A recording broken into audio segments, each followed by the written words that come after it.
აფხაზეთიდან დევნილთა განსახლების ობიექტებში მცხოვრები დევნილი ოჯახების გამრიცხველიანება აბონირების პროგრამა აფხაზეთის ავტონომიური რესპუბლიკის იძულებით გადაადგილებულ პირთა სამინისტროში 2025 წელსაც გრძელდება.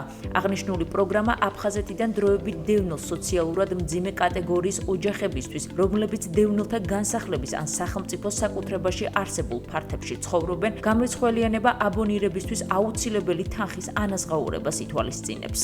პირველ რიგში ვცდილობ, რომ დევნილთა ინტერესებზე მორგებული პროგრამებით ვიხელმძღვანელოთ, განსაკუთრებით ეხება მძიმე სოციალური კატეგორიის ადამიანებს. ერთობლიობაში ხშირად ხდება ხოლმე, როგორც გამრიცხველიანება ელექტროენერგიით, ასევე გაზიფიცირების გამრიცხველიანებაც ხდება ჯამში 1-2000 ლარს აჯარებებს. ჩვენ ვცდილობ, რომ ვიხელმძღვანელოთ გაჭირვებული და სოციალური კატეგორიის პრინციპით და მაინც ვიმოქმედოთ ყველა მიმართულებით, სადაც შეიძლება დევნილის დახმარება. ბევრი ჩვენი საქმიანობის კომპონენტი გამორჩეულია და საგამონაკლისოა ამ მიმართულებით.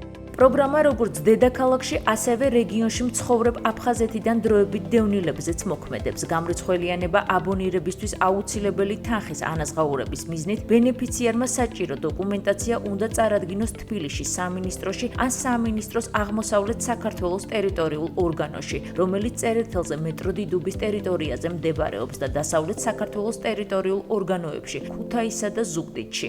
მონიტორინგის ჯგუფი გადის ადგილზე და სწავლობს ოჯახის მდგომარეობას, მონიტორინგის შესწავლის საფუძველზე გადის კომისიაზე და კომისია გულს გადაწყვეტილებას. ჩვენ ვეხმარებით დენის აბონირებაზე 800 ლარით, გაზის აბონირებაზე 800 ლარით და წყლის აბონირებაზე 1000 ლარით. ბენეფიციარმა განცხადებას თან უნდა დაურთოს პირადობის და დევნილის მოწმობის ასლი, ინფორმაცია დევნილთა განსახლების ობიექტის მესაკუთრის შესახებ, საჯარო რეესტრის ამონაწერი საჭიროების შემთხვევაში მესაკუთრის თანხმობა აბონირებაზე და შესაბამისი კატეგორიის დამადასტურებელი დოკუმენტი. დამატებითი ინფორმაციისთვის დაუკავშირდით აფხაზეთის ავტონომიური რესპუბლიკის მთავრობის ხელხას ნომერზე 153.